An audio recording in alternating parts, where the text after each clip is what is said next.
अच्छा, काय झालं ग? नाही मला मला काहीच येत नाही. मला माहितीये, मला माहितीये की मी खूप मोठे आहे आणि मला कधीच काही जमणार नाही आयुष्यात. मला माहितीये. काय झालं? ए, परत भांडले का ते दोघं तुझ्याशी? मी आता चांगली रागवते त्यांना, खरडपट्टी काढते त्यांची. बाई मी लहान नाहीये ग. मला पण कळते की कधीच काही बदलणार नाहीये. अगं सोन्या, काय झालंय सांग ना. या लोकांना ना मी सहन नाही होत. ते माझ्याकडे असं बघतात की आपण हे काय जन्माला घातलंय, जे इतकं बुद्धू आहे, इतकं होपलेस आहे, इतकं अक्कल शून्य आहे. अगं काय? बाई, मला कंटाळा आला आता सगळ्याचा. किती दिवस मी तेच तेच तेच तेच तेच तेच ऐकत राहू? हे बघ सोन्या, तू तू तू रडू नको. अगं काही नाही, थोडा त्यांचा मूड खराब असेल म्हणून बोलले असतील. हा माई, मी तुला सांगायला फोन केलाय की मी हे घर सोडून जाते. काय? माई, मी ठरवलंय. मी हे घर सोडून जाते. ए ए ए ए सोन्या प्लीज ऐक ऐक माझं. हे बघ तू मला सांगू नकोस इकडे राहायला. मी तुझं ऐकणार नाहीये. माझं ठरलंय. मी हे घर सोडून जाते कायमची. मी पळून जाते असं म्हण हवं तर, पण मी जाते. माझं ठरलंय. हे हे हे हे हे बघ, एक करतेस का तू? हा, तुला तुला पळून जायचंय ना? हा, मग तू माझ्याकडे येतेस का पळून? हा, माझ्याबरोबर राहशील का तू? हा, आपण दोघे राहूया. मी एकटीच असते की नाही?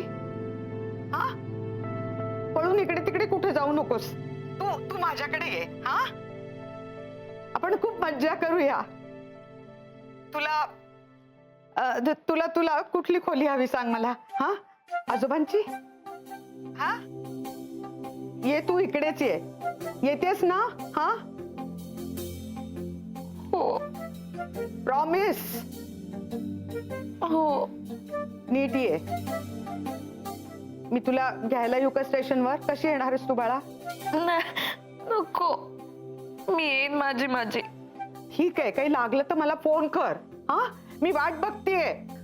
ओके, आले. लव यू बाळा. वाट पाहते तुझी. हा, हो, मी येते.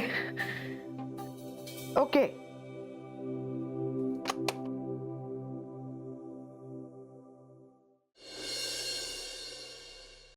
बोल, काय म्हणतेस? जरा घरात लक्ष द्या. कुठून काहीतरी अर्धवट ऐकून येता आणि घरात येऊन मला भलतच काहीतरी सांगता. सगळा सावळा गोंधळ करून ठेवता. आता काय केलंय मी? वा, मैत्रीच्या आई वडिलांना कुठे पाठवलं तुम्ही? आलं का परत तेच? आता एकदम मिस्टेक झालीये म्हणून कबुली दिली ना तुला मी. आता आयुष्यभर होणार. आयुष्यभर काय? घरी आल्यानंतर फक्त 2दा ऐकवलंय मी हे, आणि तुम्हाला हे ऐकून घ्यावंच लागणार आहे. ठीक आहे, ऐकून घेतो मी, काही अडचण नाही. बोल बोल, नाहीतरी तुझं माझ्याशिवाय कोण ऐकून घेणार आहे ना? बोल बोल. मीच. थँक्स. तू आज आलास, मला खूप बरं वाटलं.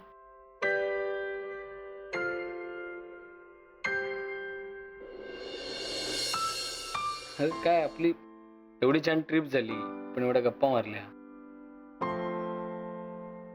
तुला माहितीये का, तू होतास म्हणून मी सगळं रिसीव्ह करू शकले.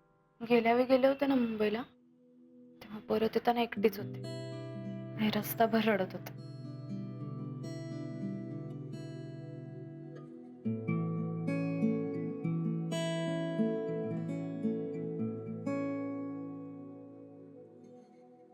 मीत, मला तुला सोडवत नाही आता. मग येतेस का आमच्याकडे राहायला? अशी कशी येऊ आणि माईला काय सांगू? काही पण सांग, पण आत येऊन सांग. माई,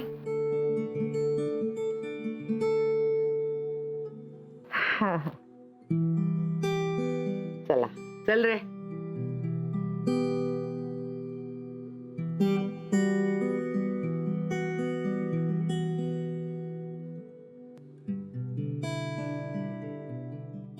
कॉफी करू का? हा, नाही तर खायला करते काहीतरी मस्त. नाही नाही, मला काही नको, मला घरी जाऊन जेवायचंय. अरे अरे एवढं खाल्लंच ना वाटेत, तुला भूक आहे अजून? नाही, भूक नाही, काय आमच्या आईचं फेमस वाक्य आहे, हा. एवढं केलेलं कुणाच्या डोक्यावर थापू. म्हणून घरी जाऊन जरा खायला लागेल. ऍटलिस्ट माझ्या आईपेक्षा तरी बरं आहे ना. माई तुला माहिती आम्हाला साधा चहा सुद्धा विचारला नाही दिवसभरात.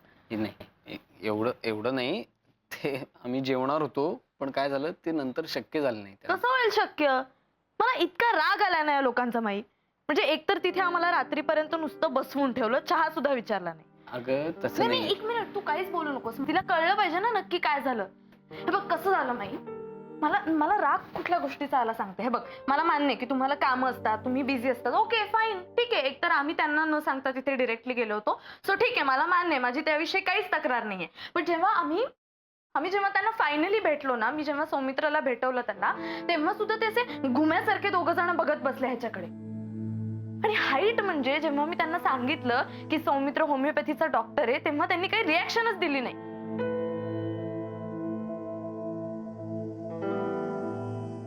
तुला माहिती ना त्यांनी असं का केलं सौमित्र? ते मी सांगते, कारण त्यांना तू एक साधा होमिओपॅथीचा डॉक्टर वाटला. नाही, मला माहिती नाही ह्यांचं, मी ना लहानपणापासून बघतीये ह्यांचं. त्यांच्या डोक्यात ना सतत असं उच्च नीच लहान मोठा असे भाव त्यांच्या डोक्यात सतत सुरू असतात. हाच जर एखादा सर्जन असला असताना किंवा लंडनहून शिकून आलेला एखादा डॉक्टर जर असला असताना, तर त्यांनी असं ट्रीट केलं नसतं.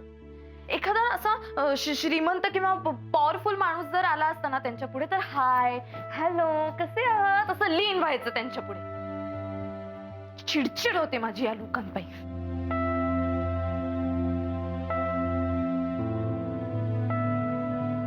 आणि माझं काय, मला मेडिकलला ऍडमिशन मिळाली नाही म्हणून मी नापास.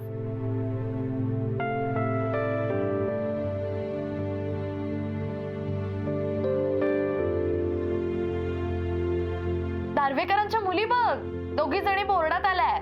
आज एक सर्जन आहे आणि दुसरी काय नाही. तू काय केलेस आयुष्यात? काहीही केलेलं नाहीयेस, ढळेस नुसती ढ. मी हुशार नाहीये म्हणजे मी कुणीच नाहीये का माई?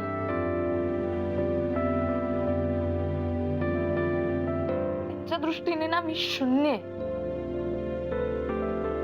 मोठा शून्य.